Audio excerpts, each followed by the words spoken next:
My YouTube channel knowledge universe. अमेरिकी अधिकारियों का कहना है कि उत्तरी अटलांटिक में स्थित मलबे के क्षेत्र से यह निष्कर्ष निकलता है कि ओशन गेट की टाइटन पनडुब्बी में विनाशकारी विस्फोट अंदर की ओर एक हिंसक पतन हुआ, जिससे उसमें सवार सभी 5 यात्रियों की तुरंत मौत हो गई।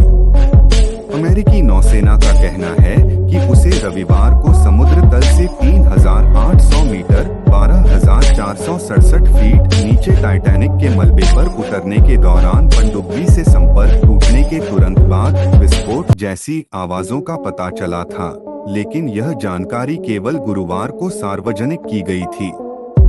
कनाडा के न्यूफाउंडलैंड प्रांत के क्षेत्र में एक बड़े खोज अभियान के बाद अंततः गहरे पानी के जहाज के नुकसान की पुष्टि की गई। विस्फोट का कारण क्या था? ऐसा माना जाता है कि रविवार को भारी पानी के दबाव के कारण टाइटन का पतवार ढह गया। सबको इस तरह के दबाव को झेलने के लिए बनाया गया था और विशेषज्ञ अब यह निर्धारित करने की कोशिश करेंगे कि वास्तव में क्या गलत हुआ। मलबे के विश्लेषण से इसे स्थापित करने में मदद मिल सकती है। माना जाता है कि जब संपर्क टूटा तो टाइटन समुद्र तल से 3,500 मीटर नीचे था। जहाज इतना गहरा था कि उस पर पानी की मात्रा एफिल टावर के हजारों टन वजन के बराबर रही होगी। यदि संरचना में कोई टूट फूट होती तो बाहर का दबाव पतवार के अंदर के दबाव से कहीं अधिक होता, जिससे जहाज दब जाता। विस्फोट में क्या होता है? पूर्व अमेरिकी परमाणु पनडुब्बी अधिकारी डेव कॉर्ली कहते हैं, जब एक पनडुब्बी का ढांचा ढह जाता है तो यह लगभग 1,500 मील प्रति घंटे 2,414 किलोमीटर प्रति घंटा यानी 2,200 फीट 671 मीटर प्रति सेकंड की गति से अंदर की ओर बढ़ती है। पूर्ण पतन के लिए आवश्यक समय लगभग 1 मिलीसेकंड या 1 सेकंड का 1000वां हिस्सा है। श्री कॉर्ली का कहना है कि एक मानव मस्तिष्क किसी उत्तेजना के प्रति सहज रूप से लगभग 25 मिलीसेकंड में प्रतिक्रिया करता है। मानवीय तर्कसंगत प्रतिक्रिया संवेदन से लेकर अभिनय तक सर्वोत्तम 150 मिलीसेकंड मानी जाती है।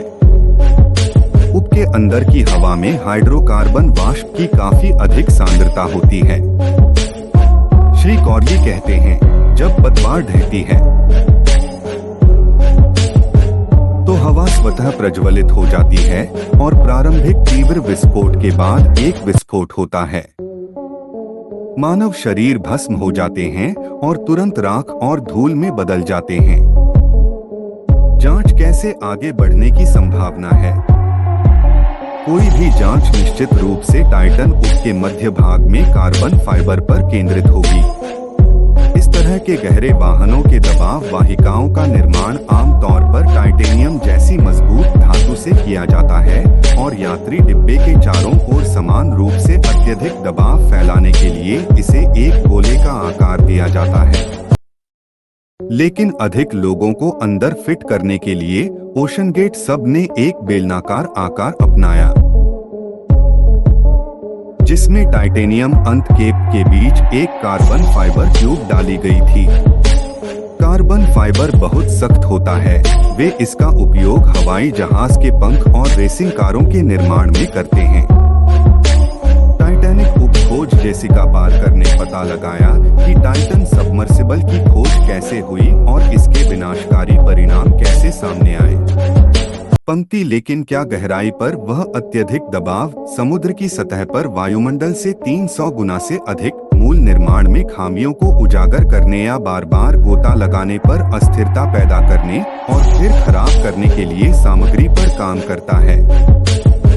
कोई भी जांचकर्ता गैर विनाशकारी परीक्षण के अभ्यास के बारे में जानना चाहेगा, यह सुनिश्चित करने के लिए कि उनकी सामग्रियों में दरारें तो नहीं पड़ रही हैं या उनकी परतें अलग तो नहीं हो रही हैं।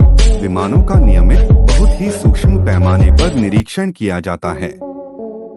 समुद्र तल पर पाए गए टाइटन के मलबे की तस्वीर लेने और उन्हें फोरेंसिक लैब में अध्ययन के लिए सतह पर वापस लाने से इंजीनियरों को यह पहचानने में मदद मिल सकती है कि उपसंरचनात्मक अखंडता कहाँ खो गई थी,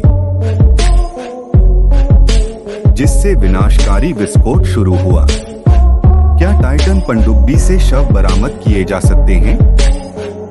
टाइटैनिक जहाज के मलबे का पता लगाने के लिए 10 घंटे के अभियान के दौरान त्रासदी हुई। इसके परिणामस्वरूप सबमर्सिबल में सवार सभी 5 यात्रियों की मौत हो गई। गुरुवार को जहाज के विनाशकारी विस्फोट की पुष्टि की गई, जिससे जीवित बचे लोगों के लिए 1 सप्ताह की अंतर्राष्ट्रीय खोज समाप्त हो गई। जिस दिन सबमर्सिबल गायब हुई थी, उस दिन अमेरिकी नौसेना ने विस्फोट से जुड़ी एक विशिष्ट ध्वनि का पता लगाया था। टाइटन सबमर्सिबल के टुकड़े तब से खोज टीमों द्वारा खोजे गए हैं, जिससे यात्रियों के भाग्य की गंभीर पुष्टि होती है। क्या शव बरामद किए जा सके? विशेषज्ञों के अनुसार इतनी गहराई से किसी भी शव को बरामद करना बेहद असंभव माना जाता है। अमेरिकी तटरक्षक ने किसी भी संभावित अवशेष को पुनः प्राप्त करने के लक्ष्य के साथ खोज जारी रखने के अपने दृढ़ संकल्प की घोषणा की है। हालांकि